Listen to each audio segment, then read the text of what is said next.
You might not think being an elopement photographer is inherently political, but it is. Because every time we photograph queer couples, work on public lands, or run our own businesses as women, we're exercising freedoms people literally fought for. Today, we're talking about why our work, our freedom, and even the love stories we capture are all political, whether we like it or not. Welcome to Stoked, the podcast that helps adventure elopement photographers hit six figures and beyond in their businesses without hustling on social media. I'm your host, Megan McPhail, a former burnt-out emergency veterinarian that quit my hard-earned career to become an elopement photographer. Now I'm living a life I absolutely love, full of travel, adventure, and financial abundance, and I am hell-bent on helping you do the same. Are you ready to start booking out your calendar with dream couples in breathtaking locations and feeling genuinely stoked about your elopement photography business, life, and bank account? Then let's dive into this week's episode. Hey, it's your host, Megan McPhail. And your co-host, Todd Reedy. And today's episode might ruffle some feathers, but it's really bipartisan. But it's going to be about politics because almost everything about our job as a elopement photographer is political in some way. And I'm going to kind of explain that. And I feel inspired to do that because Todd and I went to the No Kings rally this weekend in Taos, New Mexico, and we had a huge show and it felt very positive. Yeah. And so I felt very inspired to kind of talk about politics because so many people are like, oh, you should keep your politics out of your job or keep politics out of it. Or if I post about politics or talk about politics, then a small minority of people get upset. Most people agree. But yeah, so I want to talk about how politics is woven into every single thing that we do. Yeah. And when you first posed this topic for this episode, I had some hesitations until I kind of saw some of your notes, and like as this episode will unfold, it'll be clear how like important this really is. Either side of the aisle that you're on, it's very important.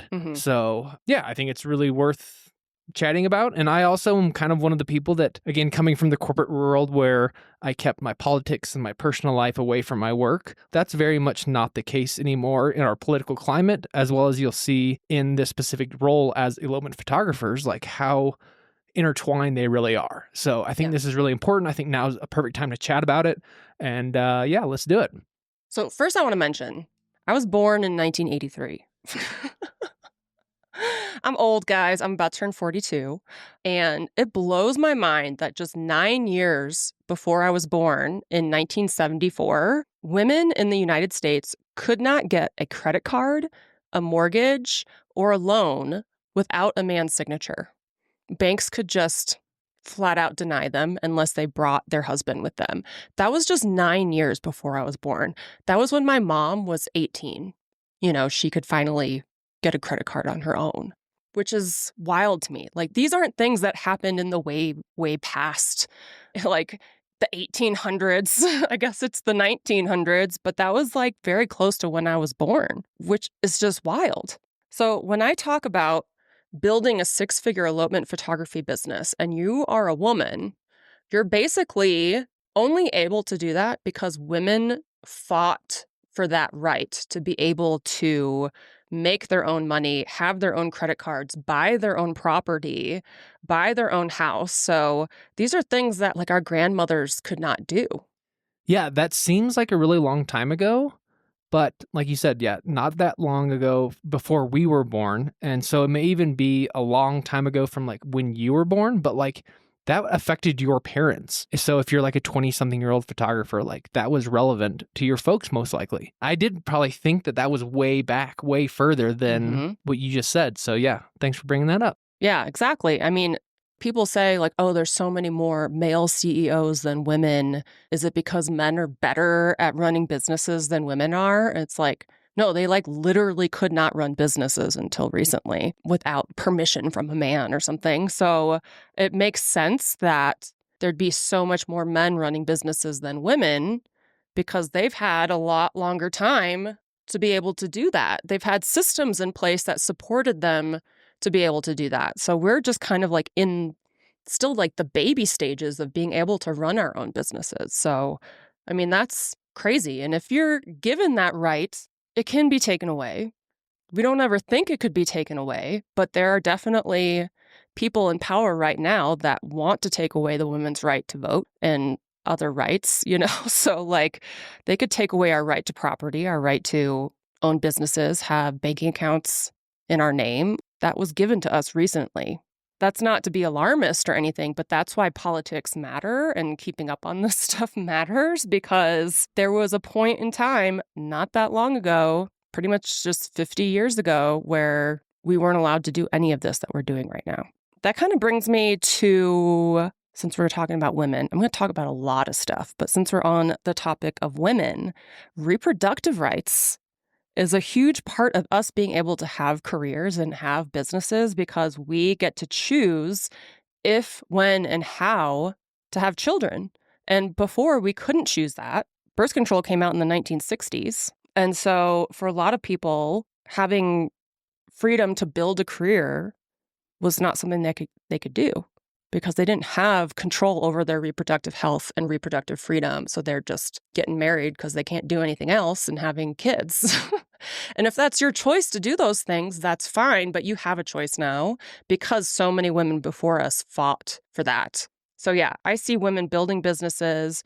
I see them finally feeling financially safe and feeling like they have freedom in their business to finally have a family. Like, it's so cool to see elopement photographers build their business, have success, and then start having families and children because they finally feel safe and secure enough to do so. It's really cool to see. But having control over all of that is political, 100%. All right, so next let's talk about public lands. We all work on public lands, whether it's national forest land, national parks, BLM land. Those places exist because of politics. People, again, had to fight for these places to be open to the public and not like sold off to private corporations. And we've seen that. We've had to fight for that this year, for our public lands not to be like sold off to the highest bidders. So every time we apply for a permit and pay a fee and educate our clients about Leave No Trace, we're participating in a system that, again, people had to fight for. So if you love photographing on public lands and that's part of your career and your business, like, you have to fight for them. And part of your photos. Yeah. Right? Like, people, may choose to get eloped or get married in like cities and stuff like that. But like, if that was your only option, I mean, we rarely do we photograph like a man-made structure. It's not in our galleries. Yeah. So like, you take away the location, you take away like the epicness of where we do our work. That's a bad thing. Yeah.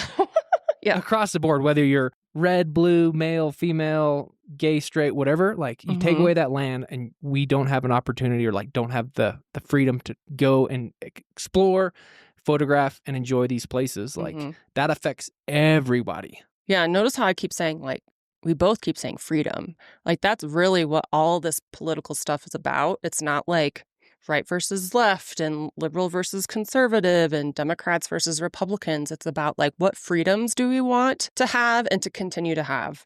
Because almost all of these things that we totally take for granted have been fought for politically, voted for, protested for, all of those things. Like, people fought for this stuff for us to have this. Like, we cannot just be like, oh yeah, it's fine, it'll be like this forever. Like, no, there are people who want to take this kind of stuff away from us. The next thing I want to talk about is marriage equality. So Obergefell v. Hodges, the Supreme Court decision that made like basically same-sex or queer marriage legal, was in 2015. That was only 10 years ago. Again, to put that in perspective, my first marriage was in 2014. And I remember feeling really weird about getting married when people in the queer community could not get married. I felt really weird about that. Luckily, it was legalized the following year, and that was amazing. But again, like, if you are photographing queer couples and you're helping them get married, you're just like automatically, I mean, that's political as hell. Yeah. And I sure hope that if you are taking money from queer couples, that you are also voting and acting with their best interests in mind, because there are absolutely people out there that want to get rid of Obergefell v. Hodges, which would be awful. And again, this was literally just 10 years ago. I was 30 when I got married, like this is not a far off thing. Like I was well into adulthood when this was legalized, and I very much remember all the work that had to be put in to make that happen, and also like voting for all the right people and candidates that would make that happen. I also want to talk about the fact that just marriage itself, whatever community you're in, it's political. It's a legal document. It's a legally binding thing. So our job is to get people married. Some of us are even ordained officiants that are like signing legal documents to help people get married on these mountaintops and cliff edges and all that kind of stuff. So that's inherently political, and it determines like who gets health care, who inherits property, who gets tax breaks, who can visit you in the hospital, who can make decisions on your behalf. There's a lot that goes into the legalities of being married, and that's our whole job. And like that is politics. And also marriage itself, I mean, it used to be rooted in religious traditions, and people still get married in churches and all that kind of stuff. And some people are more secular and more spiritual or non-traditional and don't believe in that kind of stuff. But that's also political. Our freedom of religion and freedom from religion. Like what if marriage was just religious based? If it had to be man, woman in a church with a pastor or, yeah. Like the fact that it's not religious, I mean, people had to fight for that kind of stuff. And that's kind of what our country was even based off of, was this kind of freedom of and from religion. So the more you dive into it, the more like literally every aspect of being an elopement photographer is like political as hell. And these things were literally used to not be ours, and now they've become ours, and like we have to protect that. Let's talk about healthcare. Healthcare is political as hell. I, for one, don't think it should be tied so much to your job. I have my healthcare from healthcare.gov, as does Todd, because we're self-employed. I know a lot of people who are terrified to quit their 9-to-5s and become business owners because of losing their health insurance. And getting your health insurance through healthcare.gov is like a great way to like get pretty good health insurance affordably.